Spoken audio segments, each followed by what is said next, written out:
Hello mga nakshis! Ngayon naman samahan nyo ako sa Marine Exhibit sa Ligas and later sa Robinsons Pulilan. Dumating nga kami sa Ligas ng siguro mga mag-11 AM and then pagpasok nga namin ng chapel ay bumungad agad sa akin itong napakagandang imahen ng La Niña Maria de Ligas. Wala masyadong tao nung dumating kami nung panahon na to, parang 3 lang ata sila that time, kaya talagang makakapagdasal kayo, makapag-aalay kayo ng inyong mga panalangin sa bawat imahen ng Birhen na nandoon sa exhibit. Itong pinapakita ko sa inyo na yan mga nakshis, meron niya mga lawit-lawit sa taas and feeling ko ang ganda-ganda nun kapag bukas yung lights, pero nung time kasi na yon hindi siya nakabukas. So nakita nyo naman na yon mga nakshis ay ang ivory image nga ng De Los Remedios, ang patrona nga ng kanilang kapilya, and then yung lumang imahe na yon ng Birhen na napakaganda talaga. Hindi ko na nakuhanan lahat ng mga images kasi baka mamaya umabot ng hanggang 2 oras yung vlog na ito, pero sinasabi ko sa inyo mga nakshis, napakaganda talaga ng lahat ng mga imahen doon. Kaya kung malapit lang kayo sa bisita ng Ligas,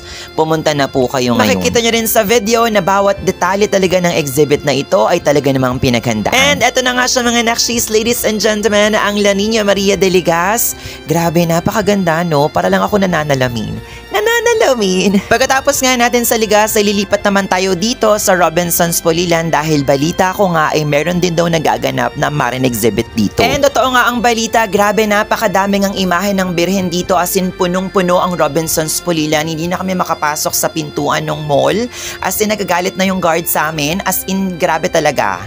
Napaka-OA. Kidding aside mga nakshis, napakagaganda din talaga ng mga imahe na nandito, parang sa Ligas lang din, as in hindi ko na alam kung saan ako lilingon, talagang aatakihin ka na lang din talaga ng vertigo. Vertigo? Kung di ako nagkakamali, open pa ang exhibit na ito until September 7, 2025. So yun mga nakshis, thanks for watching. Hanggang sa susunod na vlog.